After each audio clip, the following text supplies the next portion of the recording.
নমস্কার। এখন আপনারা দেখছেন জ্যোতির রান্নাঘর। দেখুন আজ আমি এখানে 3টে মাছ নিয়েছি। এটাকে খয়রা ইলিশ বলে। মাছের মধ্যে দিয়ে দেব হলুদ। এখানে একটু বেশি হলুদ দেব। সামুদ্রিক মাছ তাই নুনের পরিমাণটা একটু বুঝেই দিতে হবে। আমি এখানে হাফ চামচ পরিমাণে ছোটো চামচে দিলাম। খুব ভালোভাবে নুন হলুদটা মাখিয়ে নিয়ে আমি এটা 10 মিনিট মতন রেখে দেবো। হাতে যদি আরও সময় থাকে, আপনারা যদি আরও কিছুক্ষণ রাখতে পারেন তো বেশি ভালো হয়। এবারে এটা সরিয়ে রেখে দেবো। মাছটা রান্না করার জন্য দেখুন এখানে নিয়েছি আমি 3টে কাঁচা লঙ্কা। এখানে সামান্য নুন দিয়ে রেখেছিলাম, আছে সাদা সর্ষে, কালো সর্ষে আর তিল। খুব ভালোভাবে এটা পেস্ট করে নেব সামান্য জল।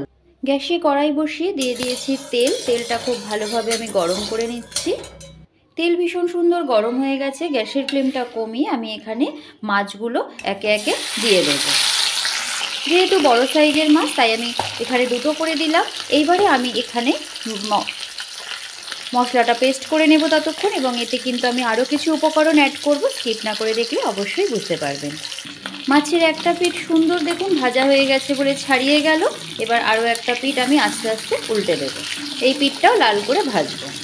মাছটা রান্না করার জন্য দেখুন নিয়েছি একটা টমেটো কেটে। এখানে আছে পেঁয়াজ কলি, এটা কিন্তু পেঁয়াজ পাতা নয়। আর আছে একটা বড় সাইজের কুচনো পেঁয়াজ। নিয়েছি কাশ্মীরি লাল লঙ্কাগুলো একটু জলে ভিজিয়ে রেখেছি। মিক্সার গ্রাইন্ডারে মশলাটা ঘুরিয়ে নিয়েছি, দিয়ে দেবো এর মধ্যেই দিয়ে দেবো ভর্তি করে 1 চামচ গুঁড়ো হলুদ, 4 ভাগের 1 ভাগ পরিমাণে চামচের নুন।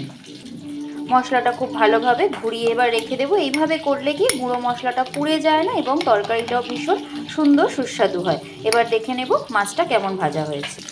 মাছটাও দেখুন ভীষণ সুন্দর লাল করে ভাজা হয়ে গেছে 2টো পিঠে। আমি এবার এটা তুলে ফেলবো। আরও একটা মাছ ওই তেলের মধ্যে সেমভাবে ভেজে নেব। আরও একটা মাছ যেটা ছিল সেটাও দেখুন লাল করে ভেজে নিয়েছি। এবারে তুলে ফেলবো।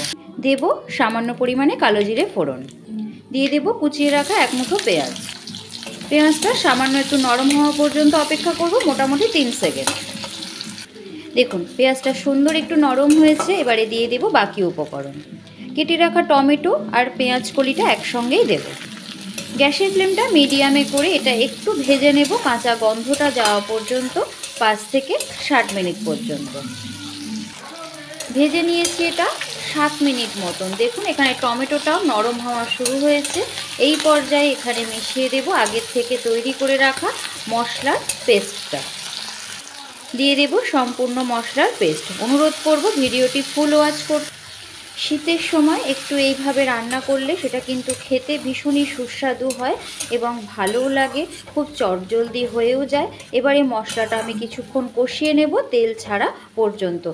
হয়তো আপনারা অনেকেই ভাববেন যে সর্ষে দিয়ে কষানো হচ্ছে তেতো হয়ে যাবে। একদমই না। যদি সর্ষে, কাঁচা লঙ্কা আর নুন সহযোগে বাটা হয় তাহলে কিন্তু এটা তেতো হয়ে যায় না।